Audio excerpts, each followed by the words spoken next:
ఈరోజు మనం కమ్మనైన దోసకాయ పప్పు రెసిపీ ఎలా ప్రిపేర్ చేయాలో స్టెప్ బై స్టెప్ ప్రాసెస్లో నేర్చుకుందాం. చూడండి, ఈ వీడియోలో చూసినట్టు మీరు కావలసిన ఇంగ్రీడియంట్స్ అంటే కావలసిన పదార్థాలని తగినంతగా కందిపప్పు 100 గ్రాములు యాడ్ చేసిన తర్వాత కందిపప్పుని శుభ్రంగా కడగాలి, క్లీన్ చేసుకోవాలి. ఒక 1-2 టైమ్స్ మనం క్లీన్ చేసుకుంటే చాలా చక్కగా రాళ్ళు ఏమన్నా ఉన్నా కూడా అన్ని తీసేయచ్చు. దోసకాయ ముక్కలు 1 కప్. ఈ విధంగా గింజలు కావాలంటే ఉంచండి, లేదంటే తీసేసినా కూడా చాలా బాగుంది.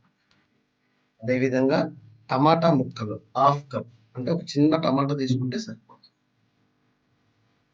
ఉల్లిపాయలు 2 స్పూన్స్, అంటే సగం ఉల్లిపాయ చెక్క, 2 పచ్చిమిర్చి, ఇంకా కారం బాగున్నా పర్లేదు అనుకుంటే కొంచెం యాడ్ చేయండి. ధనియాలు 1 పావు టీ స్పూన్, చింతపండు చిన్న నిమ్మకాయ అంత చింతపండు తీసుకొని,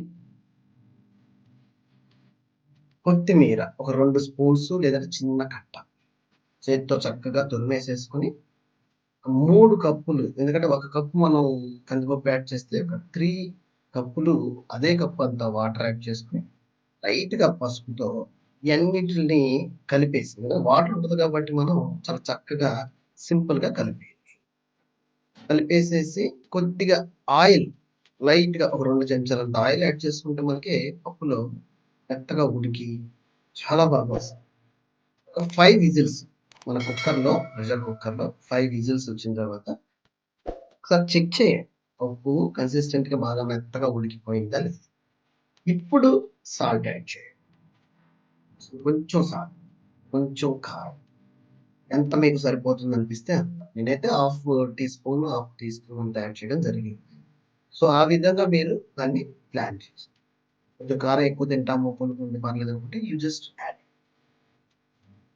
తాలింపులో వచ్చేసి ఇది జనరల్గా అన్ని కూరల్లో పెట్టినట్టుగానే తాలింపు పెట్టడం జరుగుతుంది. ఇక్కడ ఒక 2 వెల్లుల్లిపాయలు ఉన్న క్వాంటిటీకి సరిపడా, కొంచెం జీలకర్ర లైట్గా, అదేవిధంగా ఆవాలు, అదేవిధంగా ఎండుమిర్చి. దాన్ని బ్రేక్ చేస్తారా, చేయకుండా అలాగే వేస్తారా అనేది మీ ఇష్టం. అది అలా చక్కగా చిన్న మంటలో, తక్కువ మంటలో అది ఆగటం వల్ల చాలా బాగుంటుంది. లాస్ట్ తీసేటప్పుడు లైట్గా కరివేపాకుని జస్ట్ అలా యాడ్ చేసేసి క్విక్గా తీసేసి, మనం అంటే తొందరగా తీసేసి యాడ్ చేసేయండి. చాలా దానివల్ల మనకి ముగుమలాడుతూ పప్పు కూడా తినడానికి చాలా బాగా రుచికరంగా ఉంటుంది.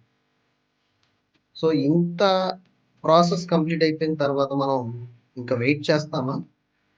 వేడి వేడి పప్పుతో, దోసకాయ టమాటా మిక్స్ అయి ఉన్న పప్పుతో క్విక్గా భోజనం చేయడానికి రెడీగా మనం ముందుకెళ్ళిపోతాం.